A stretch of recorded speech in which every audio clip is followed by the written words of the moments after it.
పెద్దల అమావాస్య పర్వదినం పురస్కరించుకొని తెలంగాణ సాంప్రదాయ స్ఫూర్తిని ప్రతిబింబించే చిన్న బతుకమ్మ పండుగతో మెదక్ జిల్లా రామాయంపేట పట్టణం పూలవనమై మారింది. తీరొక్క పూలతో మహిళలు రంగురంగుల బతుకమ్మలను అలంకరించి పల్లె వాతావరణాన్ని గుర్తు చేసే సాంప్రదాయ కీర్తనలు, బతుకమ్మ పాటలు గాలిలో మారుమ్రోగాయి. చిన్నారుల నుండి పెద్దల వరకు అందరూ సాంప్రదాయ వేషధారణలో బతుకమ్మలతో ఊరేగింపుగా పాల్గొని పండుగకు ప్రత్యేక శోభను చేకూర్చారు. మహిళలు బతుకమ్మ చుట్టూ ఆడుతూ పాడుతుండగా పిల్లలు నృత్యాలు చేస్తూ సందడి చేశారు.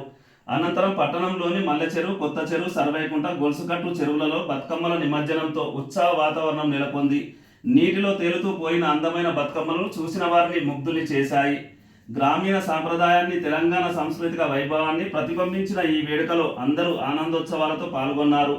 పెద్దల అమావాస్య రోజున నిర్వహించిన ఈ చిన్న బతుకమ్మ పండుగ రామాయంపేట పట్టణానికి ఆధ్యాత్మికతో పాటు సాంప్రదాయ ఉత్సవాన్ని నిలిపింది. రాబోయే 6 రోజుల పాటు బతుకమ్మ పండుగ ఇదే ఉత్సవాల్లో కొనసాగే అవకాశం ఉందని రామాయంపేట పట్టణ ప్రజలు పలువురు పేర్కొన్నారు. TSG news, Ramayampet.